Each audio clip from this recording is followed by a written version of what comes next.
ಪ್ರೋಮೋಗೆ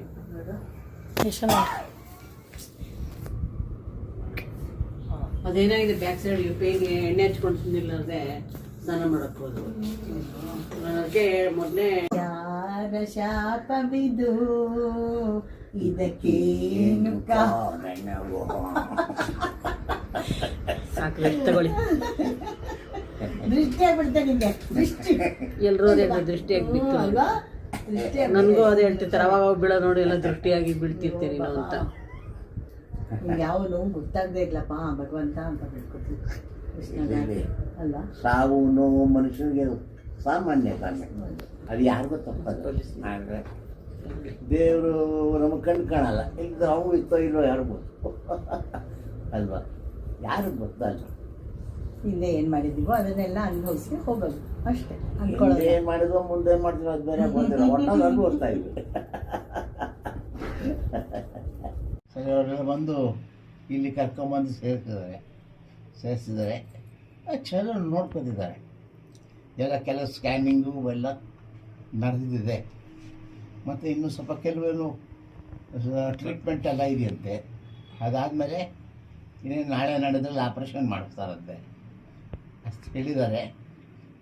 ಅಂದರೆ ನಾನು ಹೇಳೋದಿಷ್ಟೇ, ವಯಸ್ಸಾದಮೇಲೆ ಸ್ವಲ್ಪ ಬೀಳೋದು ಹೇಳೋದು ಸಹಜ. ಅಲ್ಲದೆ ಪ್ರತಿಯೊಬ್ಬನ ಒಂದು ಮನುಷ್ಯನ ಕಲಾವಿದರಲ್ಲೂ ಸ್ವಲ್ಪ ಏಳು ಬೀಳುಗಳು ಸಹಜ. ನಮ್ಮ ಅಭಿಮಾನಿಗಳು ಅನ್ನದಾತರು ನೀವೇನು ಗಾಬರಿ ಆಗಬೇಡಿ. ಸ್ವಲ್ಪ ದಿವಸ ನಾನು ಸ್ವಲ್ಪ ಹುಷಾರಾದಮೇಲೆ ಮತ್ತೆ ನಾನು ಕೆಲಸಕ್ಕೆ ಬರ್ತೀನಿ, ಪಾತ್ರ ಬರ್ತೀನಿ. ನಿಮ್ಮೆಲ್ಲರ ಸೇವೆ ಮಾಡೋಕ್ಕೆ ಬರ್ತೀನಿ ನಾನು.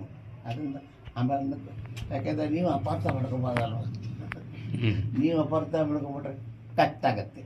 ಅದಕ್ಕೋಸ್ಕರ ನಮ್ಮ ಇಲ್ಲಿ ಡಾಕ್ಟ್ರು ಬಹಳ ಚೆನ್ನಾಗಿ ನೋಡ್ಕೊತಾರೆ.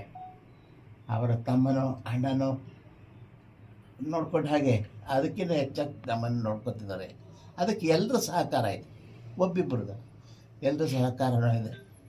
ಮತ್ತು ಇನ್ನೇನು ಹೇಳೋಕ್ಕೆ ಸಾಧ್ಯ ಇಲ್ಲ, ಯಾಕೆಂತಂದರೆ ಇನ್ನು ಬಿದ್ದೆ ಎದ್ದೆ ಅಷ್ಟೇ.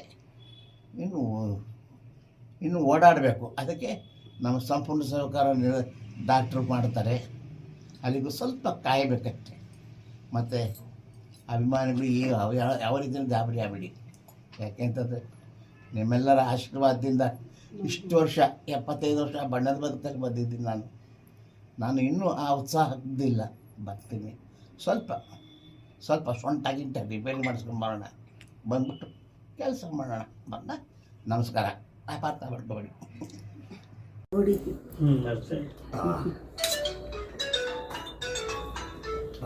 ಉಮೇಣಿ ಈಗ ಯಾರು ಬಂದಿದ್ದಾರೆ ನೋಡಿ. ಅವ್ರು ಆವಾಗಲೇ ಬಂದಿದ್ರು. ನಾವೆಲ್ಲ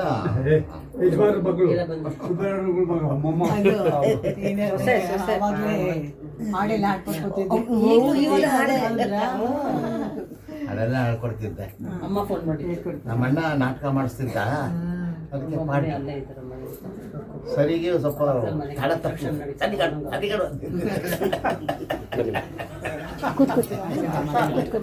ಏನು ಯಾತಕ್ಕೆ ಸರಿ